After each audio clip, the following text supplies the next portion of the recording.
টাইটানিকের শহরে সম্মানিত ভারতীয়রা আয়ারল্যান্ডের বেলফাস্টে গ্লোবাল লরিয়েট অ্যাওয়ার্ডস 2025-এ সম্মানিত ভারতীয় চিকিৎসা, সংস্কৃতি এবং শিল্পক্ষেত্রের 6 জন কৃতিকে। আয়ারল্যান্ডের উত্তর প্রান্তে ঐতিহাসিক শহর বেলফাস্ট, শহরের কেন্দ্রস্থলে অন্যতম ঐতিহাসিক স্থাপত্য বেলফাস্ট সিটি হল।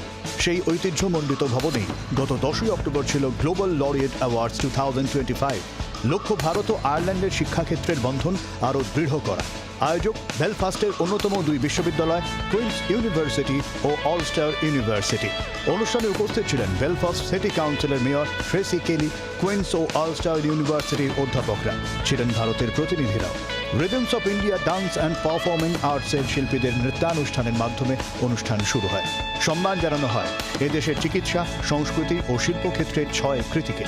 গ্লোবাল লরিয়েট অ্যাওয়ার্ডে সম্মানিত হন জনপ্রিয় সঙ্গীত শিল্পী কুনাল গাঞ্জাওয়ালা, জিআইএস গ্রুপের কর্ণধার তরণজিৎ সিং, জ্যাক অলিভলের কর্ণধার রিতেশ দাস, কার্ডিওলজিস্ট উদয় শঙ্কর দাস, ফিজিক্যাল মেডিসিন বিশেষজ্ঞ মৌলিমাধব ঘটক ও জেটি এডুকেশন ট্রাস্টের সুদীপ্ত রায়।